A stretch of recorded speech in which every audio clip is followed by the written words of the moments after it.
ஒவ்வொரு மினிட்டும் நம்ம நம்ம ஒரு பணம் தான். சினிமாவில் பார்த்தீங்கன்னா ஒவ்வொரு மினிட் பணமாக இருக்கும். நம்மனால எதுவுமே வேஸ்டேஜே ஆகக்கூடாது. அங்கே போயிட்டு சங்கடமாயிடக்கூடாதுன்னு சொல்லிட்டு இல்லை சார் முடியாது அப்படின்னு சொன்னாங்க. படத்தில் ஒரு சாங் மட்டும் பேலன்ஸ் இருந்துச்சு. அந்த சாங் வந்து பிரபு சார்கிட்ட நான் கேட்டேன். சார் ஓகே சார் இப்போ அண்ணன் இது பிஸியாக இருக்காருன்னு நினைக்கிறேன், கிளாஷ் விட்றாரு, அந்த சாங் நான் பண்ணட்டுமான்னு. ஓகே பண்ணிக்கலாம், நான் தான் ஃபுல் படமே தரேன்னு சொன்னேன், நீ தான் வேணான்ட்ட அப்படின்னு. உண்மையாக சொல்லணும்னா அருள் இருக்குன்னு எனக்கு ஃபீல் ஆகும். என்னன்னா அதை ஃபஸ்ட்டு பிகினிங் சொல்கிறது, நான் என்னோடய ஃபஸ்ட்டு ஷாட்டே வந்து சாலக்குடி ஃபால்ஸ் தான். இப்போது நார்மலான பீப்புள் இருக்குங்களேன், இவங்களுடைய எவ்வளோ ப்ரெஷராக இருந்தாலுமே ஒரு லேண்ட்ஸ்கேப்பை பார்த்தாவே, ஒரு க்ரீனை பார்த்தாவே, ஒரு மரங்களை பார்த்தாவே எல்லாத்துக்குமே பிடிக்கும். ஒரு ஒரு டார்க் ரூம்ஸு, லைட்டு, வார்ம் அப்படி பார்த்தா மேக்ஸிமம் பிடிக்கும். ஒரு ஒரு ஒரு ஒரு ஒரு சைமல் டைம்ஸில் அது கொஞ்சம் அவாய்ட் பண்ணுவாங்க. நீங்கள் 24 ஹவர்ஸ் நீங்கள் வந்து ஒரு லேண்ட்ஸ்கேப் உட்கார வைங்களேன், அமைதியாக சாப்பாடு கூட இல்லைன்னா கூட அவங்க அப்படி அமைதியாக இருந்து அந்த பார்த்துட்டே இருப்பாங்க. அந்த ப்ளசண்ட் தான் வந்து அந்த படத்தில் நம்ம காமிச்சோம். மைனாவாக இருக்கட்டும், கும்கியாக இருக்கட்டும், மலைப்பகுதியாக இருக்கட்டும், ஹில்ஸை வந்து கொஞ்சம் லேண்ட்ஸ்கேப்பை எவ்வளோ டிஃப்ரெண்ட்டாக காமிச்சாலும் பார்த்துட்டே இருக்கணும். அவ்வளோ திகட்டாத ஒரு ஃப்ரேமாக எல்லாத்துக்கும் பிடிக்கும். அனிமல் அப்படி கிடையாது. அனிமல் எப்போ உட்காரும், எப்போ முழிக்கும். ஏன்னா ஆக்சுவலி நீங்கள் கேட்ட மாதிரி எலிஃபெண்ட் வந்து ஒரு சோகமாக கண்ணடிக்கும். அது கேமரா அப்படியே அப்போ வந்து நெகட்டிவ் வேறு.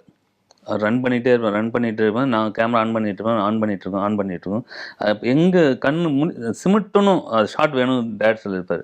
அது நெகட்டிவ் போயிடக்கூடாதுன்னு சொல்லிட்டு அது கொஞ்சம் விட்டு அதாவது ஆன் பண்ணி ஆஃப் பண்ணி அது ரொம்ப கஷ்டமாயிடுச்சு. இப்போ தான் நமக்கு ஓரளவுக்கு ஒரு 100ல் ஒரு 10% ஸ்டில் ஃபோட்டோ கற்று கொஞ்சம் நல்லா ஃப்ரேமிங் தெரியுங்கிற மாதிரி. அதுக்கப்புறம் ஃபிலிம் ப்ராசஸ் இருக்குது, லைட்டிங், எக்ஸ்போஷர், ஃபில்டர்ஸ் நிறைய கண்ணான்னு சொல்ல முடியாத அளவுக்குலாம் ஒரு எல்லை இல்லாத ஒரு சினிமாட்டோகிராஃபியோடைய ஒர்க்கு. அது இவ்வளோதான்னு சொல்ல முடியாது.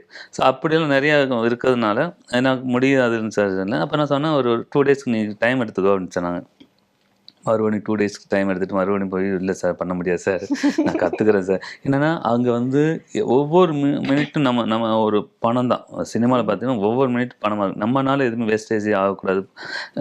அங்கே போயிட்டு சங்கடமாயிடக்கூடாதுன்னு சொல்லிட்டு இல்லை சார் முடியாது அப்படின்னு சொன்னேன். சரி வேறு என்ன பண்ணலாம் அப்படின்னு. அப்போ தான் நான் சொன்னேன், அப்போ என் அண்ணன் வந்து சினிமாட்டோ பண்ணிட்டு இருந்தாங்க. ஆர்வி உதயகுமார் சாருடைய படத்தில் கற்க கசடர் அதான் ஃபஸ்ட்டு படம் எடுத்துருந்தார். அப்போ சொன்னேன், அப்போ அண்ணனும் தெரியும் இந்த பிரபு சாலமன் சாருக்கு. அப்போ சொன்னபோது அப்போ சரி ஓகே அண்ணன் சினிமாட்டோ பண்ண வர சொல்லி இப்போ பேசுவான்னு பேசி முடிச்சு பண்ணிட்டாங்க. அந்த படத்தில் அண்ணன் இந்த படம் பண்ணிட்டு இருக்கும்போது கொஞ்சம் பிஸி ஆகிட்டார். அடுத்த படம் வந்துருச்சு. அப்போ பண்ணோன்னே அந்த படத்தில் ஒரு சாங் மட்டும் பேலன்ஸ் இருந்துச்சு. அந்த சாங் வந்து பிரபு சார்கிட்ட நான் கேட்டேன். சார் ஓகே சார் இப்போ அண்ணன் இது பிஸியாக இருக்காருன்னு நினைக்கிறேன், கிளாஷ் விட்றாரு, அந்த சாங் நான் பண்ணட்டுமான்னு. ஓகே பண்ணிக்கலாம், நான் தான் ஃபுல் படமே தரேன்னு சொன்னேன், நீ தான் வேணான்ட்ட அப்படின்னாரு. சரி அன்னைக்கு ஓகேன்னு சொல்லி பண்ணோம். ஃபஸ்ட்டு சொன்னார், இன்றைக்கும் சொல்லார், இப்போயும் சொல்லார், உனக்கு ஒரு ஒரு கையில் என்ன கொடுத்தேன் தெரியுமா ஃபஸ்ட்டு ஷாட்டுக்கு. ஃபஸ்ட் ஷாட்டு ட்ரைபாட்லாம் கிடையாது, கேமரா 8mm லென்ஸ் போட்டு கேமரா வந்து 435 கேமரா வந்து கையில் கூட இதை வச்சு இந்த ஷாட் எடு அப்படின்றாரு. பயங்கர வெயிட்டு. அங்கே எங்கே Chalakudy falls first Chalakudy falls தான் ஃபஸ்ட்டு. ஆமாம், அதுதான் தெரியாமலே சார் வந்து பிரபு சார் வந்து அது எங்கே கொடுத்தாரோ அது இன்ன வரைக்குமே எனக்கு பெரிய பலமாக இருக்குது. பெரிய ஒரு ஏதோ பெரிய காங்கிரீட் மாதிரி அந்த மாதிரி இருக்குது. அதுக்கு எல்லாத்துக்கும் காரணம் பிரபு சாலமன் சார் தான் இன்ன வரைக்கும் நிற்கிறது காரணமே. ஸ்டில் ஃபோட்டோகிராஃபி அப்படி இல்லை, அதுல இருந்து இப்போ மூவிங் ஃப்ரேம்ஸ் நீங்கள் ஷூட் பண்ணுறீங்க அப்படின்றது வந்து ஒரு மிகப்பெரிய டிரான்சிஷன். அது ஆக்சுவலி நீங்கள் ஸ்மூத்தாக இப்போ எடுத்துகிட்டு போயிட்டு இருக்கீங்க. இதெல்லாம் தாண்டி ஐ வாண்ட் நோ சம்திங். நீங்கள் ஆஸ் அ பர்சனாக இப்போ வந்து சினிமாவில் நீங்கள் என்ன பண்ணுறீங்க அப்படின்றத நாங்கள் பார்க்குறோம். நீங்கள் மேபி ஸ்பாட்டில் நீங்கள் வேறு மாதிரி ஒரு பர்சனாக இருக்கலாம். இப்போ என் முன்னாடி ரொம்ப காம் அண்ட் சட்டிலான ஒரு பர்சனாக நீங்கள் இருக்கீங்க. ஆக்சுவலி நீங்கள் வீட்டில் எப்படி இருப்பீங்க, என்ன பண்ணுவீங்க? இப்போ உங்களுக்கு பெருசா எதுவும் ஒர்க் இல்லை, இன்னைக்கு நமக்கு ஷூட் இல்லை, நம்ம அடுத்த ஒரு 1 வீக் நம்ம ஃப்ரீயாக தான் இருக்கோம் அப்படின்னா நீங்கள் எப்படி உங்கள் டைமை ஸ்பெண்ட் பண்ணுவீங்க? இல்லை, நான் வீட்டுக்குன்னு இன்னும் ஸ்பெண்ட் பண்ணதே இல்லை. அவங்க வீட்டில் சொன்னால் தான் சரி இன்றைக்கி எங்கேயோ போகலாம் அப்படின்னா தான் போவேன். நானும் இங்கேயும் கூப்பிட்டு போனதில்லை பசங்களுக்கு. இன்னைக்கு படத்துக்கு போகலாமா அப்படின்னு கேட்பாங்க, சரி போகலாம் அப்படிங்க. நானாக இன்றைக்கி அங்கே போகலாம் வாங்க அப்படின்னு எங்கேயுமே கூப்பிட்டு போனதில்லை. என்னென்னா என்னை வந்து என்னவே நான் பிஸி ஆக்கிடுவேன். இப்போ திடீர்னு இன்றைக்கி ஒரு 2 ஹவர்ஸ் ஆஃப் டே ஃப்ரீயாக இருக்கணும்னு சொன்னோம், யாராவது கதை சொல்லணும்னு சொல்லி இருப்பாங்க, அவங்க கதை கேட்டுருவேன். சப்போஸ் அந்த கதை முடிஞ்சோடனே கதை நல்லா இருந்தால் ஓகே, கொஞ்சம் கொஞ்சம் இது சரி ஒரு கேட்குறது ஒரு மாதிரி ஆச்சுன்னா உடனே அதை இது பண்ணுறதுக்கு ஒரு ஒரு ஒரு படத்தை பார்த்துடுறோம். என்னன்னா எல்லா கதையும் நல்லா இருக்கணும் அப்படின்னா எல்லா கதையும் நல்லா இல்லைன்னு சொல்ல முடியாது. ஏன்னா நம்ம சினிமா வந்து எல்லா சினிமாவும் ஓடணும் நல்லா இருக்கணும் தான் பண்ணுறோம். அதில் ஒரு சில கதைகள் மாற்றங்கள் வரும்ல, அதனால சொல்கிறேன். அதனால் வீட்டை பொறுத்தவரையிலையும் ஒய்ஃப் தான். ஒய்ஃப் மட்டும்தான், பசங்க தான். அவங்க என்ன கேட்குறாங்களோ அதுதான் பண்ணுவேன். நானும் எங்கேயும் பண்ணதில்லை. அப்படியே டைம் கிடைச்சா கூட அதையும் சினிமாக்கே ஒதுக்கிடுறது. ஆமாம் ஆமாம் ஆமாம். ஒன்று கதை கேட்பேன், இல்லை படம் பார்ப்பேன்.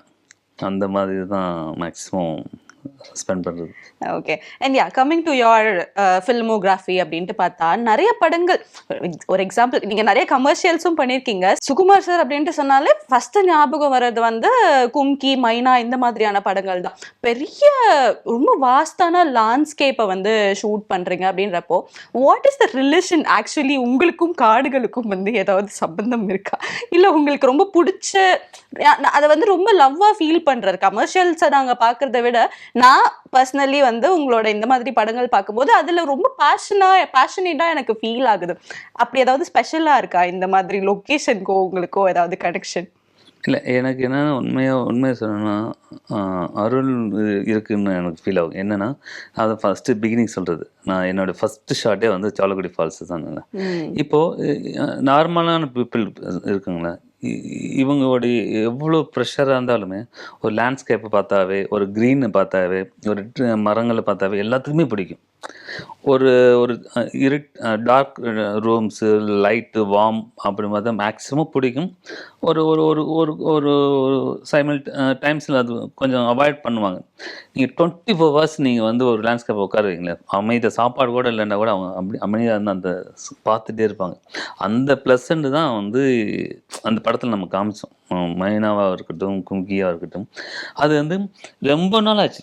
எல்லாம் மலையை காமிக்காது, நம்ம தான் ஃபஸ்ட்டு காமிச்சதும் அப்படி இல்லை, ரொம்ப வருஷமாச்சு இந்த மாதிரி லேண்ட்ஸ்கேப் வந்தது. அதனால் மேபி அதுலேருந்து எனக்கு வந்து அந்த இன்ஸ்பயர் ஆகி இன்ன வரைக்குமே அந்த தாக்கம் இன்னும் பத்தலை. இன்னமும் காமிச்சிட்டே இருக்கணும்னு ஆசையாக இருக்கும். ஏன்னா ஒரு ஒரு மலைப்பகுதியாக இருக்கணும், ஹில்ஸை வந்து கொஞ்சம் லேண்ட்ஸ்கேப்பை எவ்வளோ டிஃப்ரெண்ட்டாக காமிச்சாலும் பார்த்துட்டே இருக்கணும். அவ்வளோ திகட்டாத ஒரு ஃப்ரேமாக எல்லாத்துக்கும் பிடிக்கும். அதனால தான் எனக்கு இன்னும் பிடிச்சிட்டு இருக்குன்னு நினைக்கிறேன். எக்ஸாக்ட்லி. அது ஆக்சுவலி ரொம்ப ரெஃப்ரெஷிங்காக பார்க்குறவங்களுக்குமே ஃபீல் ஆகுது. அது கண்டிப்பாக உங்களுக்கு ஒர்க் பண்ணுறப்ப அப்படிதான் இருந்திருக்கும் போல. அண்ட் ஆல்சோ நம்ம வந்து ஜென்ரலி மனுஷங்களை நடிக்க வச்சு நம்ம அவங்கள வச்சு ஷூட் பண்ணுறோம் அப்படின்னாலே நமக்கு மைண்டில் நிறைய விஷயங்கள் போகும். நம்ம கரெக்டாக ஒரு சில விஷயங்களை கேப்சர் பண்ணணுன்ற ஒரு டென்ஷன் இருக்கும். இதெல்லாம் தாண்டி கும்கியில் வந்து நீங்கள் அனிமல்ஸ் கூட ஒர்க் பண்ணியிருக்கீங்க, ரியலாக யானைங்களை வச்சு நீங்கள் ஷூட் பண்ணியிருக்கீங்க. அப்படின்றப்ப அந்த எக்ஸ்பீரியன்ஸ் எப்படி இருந்துச்சுன்னு சொல்லுங்கள் சார். ஆக்சுவலி உண்மையாக நீங்கள் சொன்னது கரெக்ட் தான். இப்போ பீப்புள் மனுஷங்களை வந்து இவங்க இப்படி தான் தெரிஞ்சிடும். இவங்க நடப்பாங்க, எந்திரிக்கும் போது தெரிஞ்சிடும், திரும்புவாங்கன்னு நமக்கு அந்த சைக்காலஜியாக நமக்கு தெரிஞ்சிடும். அப்போ ஃப்ரேம் ஆட்டோமேட்டிக் போயிடும். அனிமல் அப்படி கிடையாது. அனிமல் எப்போ உட்காரும், எப்போ முழிக்கும். ஏன்னா ஆக்சுவலி நீங்கள் கேட்ட மாதிரி எலிஃபெண்ட் வந்து ஒரு சோகமாக கண்ணடிக்கும். அது கேமரா அப்படியே அப்போ வந்து நெகட்டிவ் வேறு. ரன் பண்ணிகிட்டே இருப்பேன். நான் கேமரா ஆன் பண்ணிகிட்ருக்கோம். எங்கே சிமிட்டணும், அது ஷார்ட் வேணும் டேரக்டர் சொல்லியிருப்பார். அது நெகட்டிவ் போயிடக்கூடாதுன்னு சொல்லிட்டு அது கொஞ்சம் விட்டு அதாவது ஆன் பண்ணி ஆஃப் பண்ணி அது ரொம்ப கஷ்டமாயிடுச்சு. அதை கேப்சர் பண்ணுறது ரொம்ப கஷ்டம். ஏன்னா அதை நம்ம புரிஞ்சுக்கவே முடியாது.